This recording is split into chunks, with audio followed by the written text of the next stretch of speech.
Hey everybody, it's Tiffany from Quilter's Workshop, and today just wanted to do a tutorial on garden path quilts because I've been working on one lately and I think that maybe it's just the colors or maybe it's the design or maybe it's because the weather's been getting really warm here in Canada, and I just think it's really lovely for spring, and it's a nice quick pattern to do for baby quilts or just some mindless sewing. So this is kind of as much as I have done for now.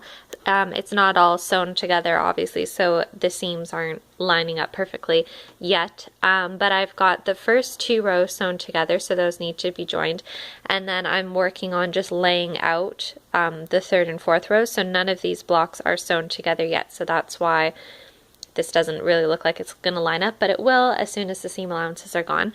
So this is how it's going to look basically. So when you do a garden path, one block, like this one here, has three colors. You can do it like these two fabrics could be the same and the middle one can be a different fabric, so you would use two fabrics instead of three.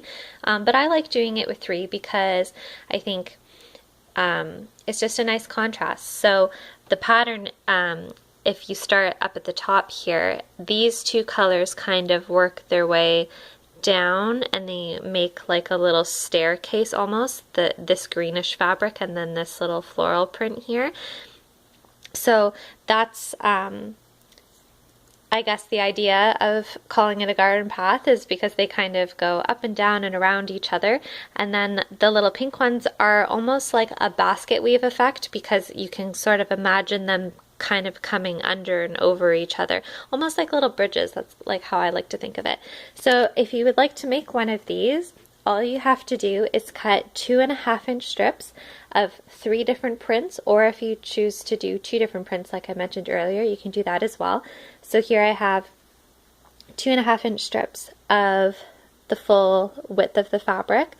I think I used about 10 strips of each color, so that's a pretty minimal amount of fabric, and this will be a pretty big size for like a lap quilt or like an oversized baby quilt.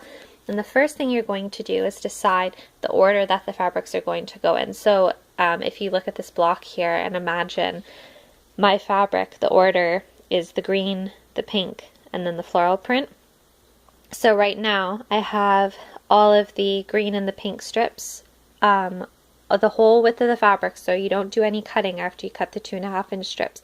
Just sew them all together, and then this is my lovely pile over here that needs pressing. So once you've got all of your pairs sewn together and you press them, then you can go ahead and add the third color strip to the pair that's already together.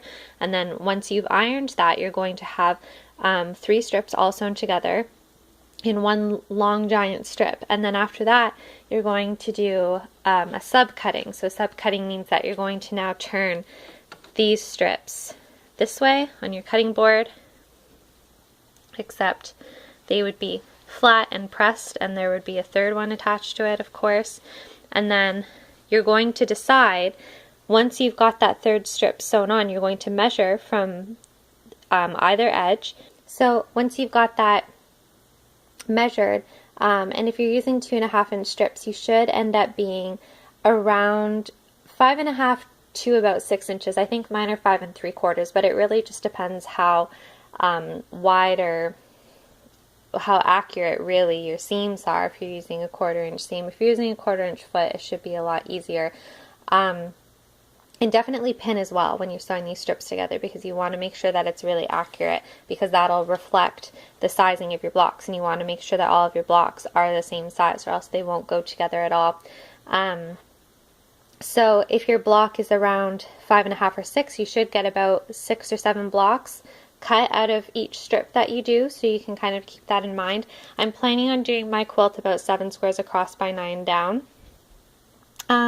And then once you've sub-cut all of your squares, you can go ahead and lay them out following this pattern, or if you want to switch it up and come up with a pattern of your own, you know, quilting has no rules really, so you can do whatever you'd like. But I just thought this is a really nice little tutorial that doesn't really require too much thought, and it's a nice little spring project to work on. So if you have any questions, you can please feel free to send me an email at quilters.workshop@gmail.com.